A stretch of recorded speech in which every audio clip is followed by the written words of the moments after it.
Okay, we're going to check in with Northern California up in the Tahoe-Truckee area, and I've got an Orvis endorsed guide, Brian Slusser. He is with Four Seasons Fly Fishing. He is our guy up in that area. How you doing, Brian? Good. How are you today? Fantastic. Really appreciate you coming on. Brian's got some, you've got some interesting takes on some of the local waters up there, and maybe you can give us kind of a general sense of what's going on in some of those waters in your area. Okay. Well, currently it's the dog days of summer, and it's pretty warm. Most of the trout have scattered or gone deeper.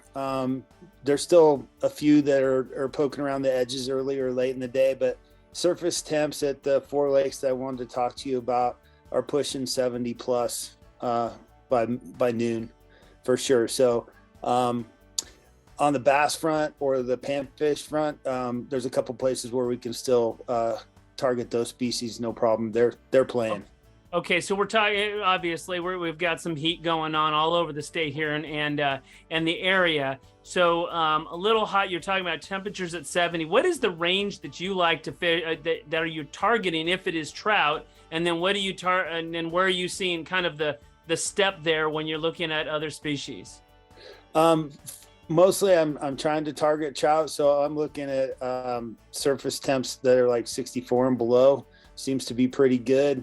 Anywhere above 50 to 64, that seems to be the range in which we can have pretty good activity, and fish will be higher in the water column. And a lot of that has to do, with the seasonality of the place. So summer is more water skiing and stuff like that, where the spring is awesome because everything's warming up, lots of stuff coming in. Fall, again, once it cools down, we get that first little storm through here. Then the fish start to move back up in the water column, and fishing can be quite good as long as we have access. And once it starts snowing, then the reservoirs turn into a muddy mess, and you don't want to even drive down there. You end up getting stuck. So all right. Why don't you give me a little rundown of the? We're talking about several different bodies of water in there. Maybe you can give me a quick rundown on each. Okay. I was going to start with Martis, Prosser, Boca, Stampede. I'll start with Martis, which when I first moved here 30 years ago, it was a pretty well-known cutthroat fishery. But since then, they've let that go. They've kind of abandoned ship on it, and it's a pretty decent brown trout fishery right now, as well as there's a lot of sunfish in there, and they're kind of big, 8 to 10 inches, some of them, and lots of them. And that's kind of what you can target right now. Probably a really good place to take a kid because you don't have to get out very far. They're up against the edge. Pretty neat spot to go. But fishes well in the spring and the fall. And again, it's managed by the Army Corps of Engineers, and they have a little campground there, and they close that and open it in the spring. So they'd close it late in the fall and open it again in the spring when they deem ready. And it's close to town. It's easy access. Poppers along the edge right now seem to be pretty much the ticket for getting those panfish. But later in the spring, for the browns and stuff, streamers along the weeds beds on an intermediate line. It's not a deep lake. You could get away with a floating line as well. Lots of calabatus in there, lots of other bugs, some caddis as well. So you can do dry drop, or you can fish under an indicator to make all that stuff happen. Just depends on what you want to do. Okay, cool. And then Prosser was the next one. Yeah, Prosser's looking good. It's almost full. Had some good fishing out there already this year. It slowed a lot. Right now you can target bass off any of the rocky shorelines. Anywhere there's structure, there's going to be some bass around. They can be anywhere from 6 inches to 20 inches. There's some pretty good smallmouth in there. Again, it just depends on the time of year.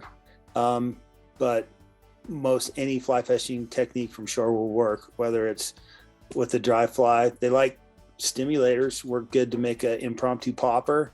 They definitely like poppers in the evenings now, as well as any of your trout flies under an indicator will work quite well. And it seems like they've moved to smaller flies in the last few weeks versus some of the bigger stuff. There's also a bunch of different bait fish in all the reservoirs. I couldn't even count how many different kinds there are, but there are a lot of bait fish as well as crawdads. So you want to keep that in mind too. And then for your regular trout flies, midges, calabatus, there are some damsels, but nothing too extraordinary because there's no real weed beds in the next three reservoirs. They're pretty muddy. Are streamers effective at all, Brian, on that in Prosser and for those bass? Yes, they can be. They seem to come like them a lot more in the spring and the fall than they do in the summer. Okay. And they definitely will eat a crawdad. It takes a lot of patience, but if you can put a heavy sinking line down there and slow strip a crawdad, that's usually a good way to find one of those bigger ones. Gotcha. Okay. And then what was the next one you had there? Boca. Boca is definitely as full as it's been in probably a decade. Wow. It's been fishing pretty good. It's a little off color right now. I'm not sure if there's an algae bloom or if it's come up so far and it's been windy this spring that's just turned it up and made it a little cloudy, but it definitely has been fishing well. Again, target the inlet area at Boca is probably the best fishing in our area consistently year round.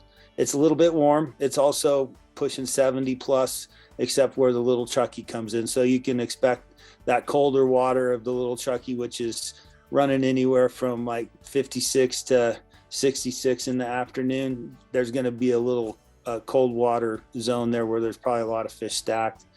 Any of the inlets, points, any of the structure there, you can find fish, but the inlet area is definitely where you're going to find the trout this time of year.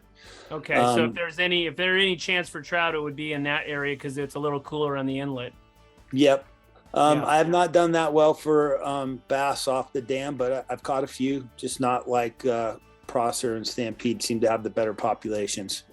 Okay. And then, moving on to Stampede, what are your thoughts there? Really low. They said, I checked the site the other day, they said it's 12.5 feet above the pool. But when you look at it to where they've had it in the past, I'd say it's half full, 2/3, somewhere in there. I don't know the exact number. It was like 110,000 acre feet or something like that when I looked a few weeks ago. So it's not super full. Again, any of that rock structure, east shoreline, the dams, there's bass in there and they seem to be pretty big. There's also a lot of other fish to target in Stampede. You got rainbows, you got browns, you got kokanee, max, Lahontan cutthroat have been put in Boca and Prosser as well. So there's stuff to target there. Just this current time frame is probably not optimal. Yeah, you're looking at bass. So when you're looking at each of these, would you say that you were talking about access? So is access good in terms of bank fishing on all of these, or some of it you would you really recommend getting and having a boat or a float tube? All of the above. Okay. You can drive all the way around Prosser and access the shoreline, no problem. Float tubes work good there as well. Stampede, you can get most of the way around it with a pickup. I wouldn't recommend a passenger car. And again, watch the mud on any of these reservoirs. When they start to drop them, don't drive right up to the edge. You will get stuck. It happens every week. So be careful with that. Just saying. Stampede would be one where if you had a boat, that'd be ideal. Prosser, a boat is nice, but certainly not necessary because it's easy access all the way around. Boca, you can get around 3/4 of it. And the part that you can't drive to, you could easily walk to. It's not a big deal. Martis, you can drive to a couple of locations and then you can walk, and definitely it's float tubable. And I believe it's a non-motorized lake as well. Okay, fantastic. All right, Brian, and then that was a great report, and we'll obviously check on it with you regularly with progress on things and how things change and that kind of thing. But how can people get in touch with you and contact information? So if they're interested in a guide on any of these bodies of water up in your area.